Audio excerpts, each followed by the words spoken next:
నమస్కారం, welcome to RG media. నేను మీ రావళిక. అసలు ఖమ్మంలో కాంగ్రెస్ ఎలా ముందుకు వెళ్తుంది, ప్రజల్లో స్పందన ఎలా ఉంది, సో మెజారిటీ ఎంత రాబోతుంది అనే అంశాలపై మనతో మాట్లాడడానికి దయాకర్ రెడ్డి గారు ఉన్నారు. హాయ్ సార్, ఎలా ఉన్నారు? సో తెలంగాణలో గెలిచేది కాంగ్రెసే, ఖమ్మం అంటేనే కాంగ్రెస్ కంచుకోట అంటున్నారు. భారీ మెజారిటీ వస్తుందని ఊహాగానాలు కూడా వస్తున్నాయి. దీనికి మీరేం చెప్తారు?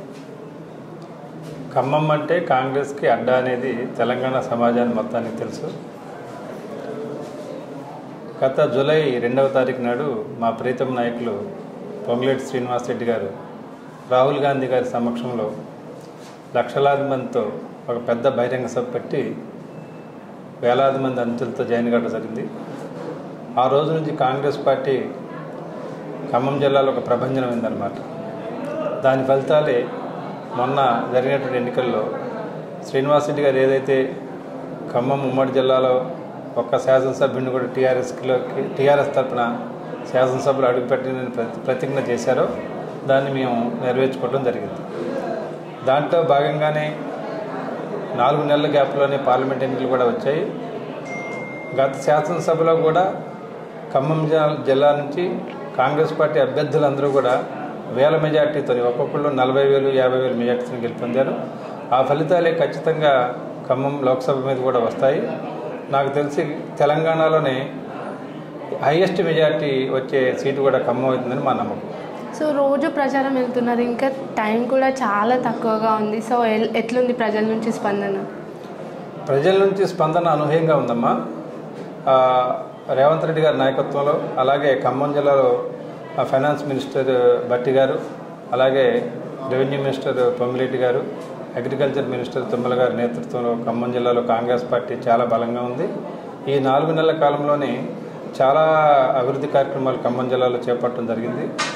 ఈరోజు కూడా రైతు బంధుకు సంబంధించినటువంటి వేలాది రూపాయలు ఈరోజు, వేల కోట్ల రూపాయలు ఈరోజు రైతుల ఖాతాలో జమ చేయడం జరిగింది.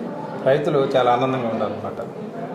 సో మనం బీఆర్ఎస్ గవర్నమెంట్ కూడా చూస్తుంటే కాంగ్రెస్పై వ్యాఖ్యలు చేసింది, ప్రజల్ని మోసం చేస్తుంది కాంగ్రెస్ గవర్నమెంట్ అని వ్యాఖ్యలు చేస్తుంది కదా. ఇచ్చిన హామీల్లో కూడా 1-2 అది కూడా సరిగ్గా అమలు చేయలేదని కూడా అంటున్నారు. అసలు మోసానికి బ్రాండ్ అంబాసిడర్ టీఆర్ఎస్ పార్టీ.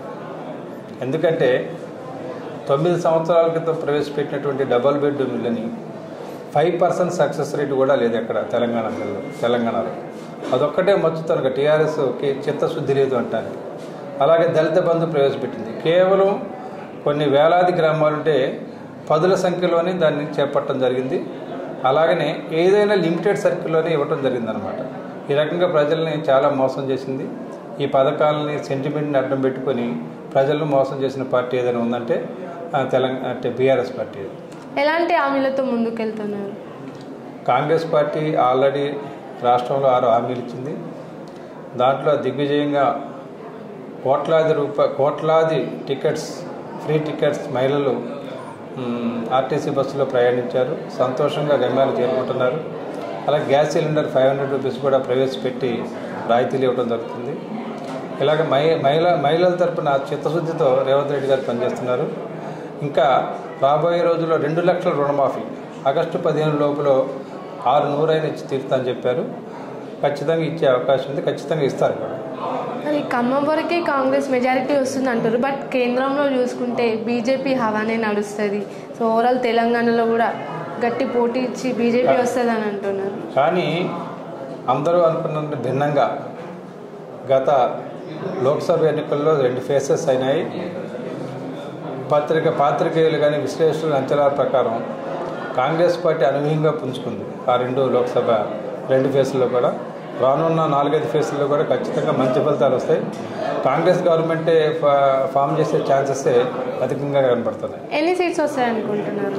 డెఫినెట్గా ఇండియా కూటమికి 250 నుంచి 280 సీట్స్ వరకు వస్తాయని ఎక్స్పెక్ట్ చేస్తున్నాం. తెలంగాణలో 12 నుంచి 15 సీట్లు ఖచ్చితంగా వస్తాయమ్మా. 12 సీట్లు అయితే పక్కాగా వస్తాయి కాంగ్రెస్ పార్టీకి. బీఆర్ఎస్కి ఏమీ రావు. బీఆర్ఎస్కి బీజేపీకి కాంగ్రెస్ మధ్యలో ఒక 5 సీట్లు ఫైట్ ఉంది.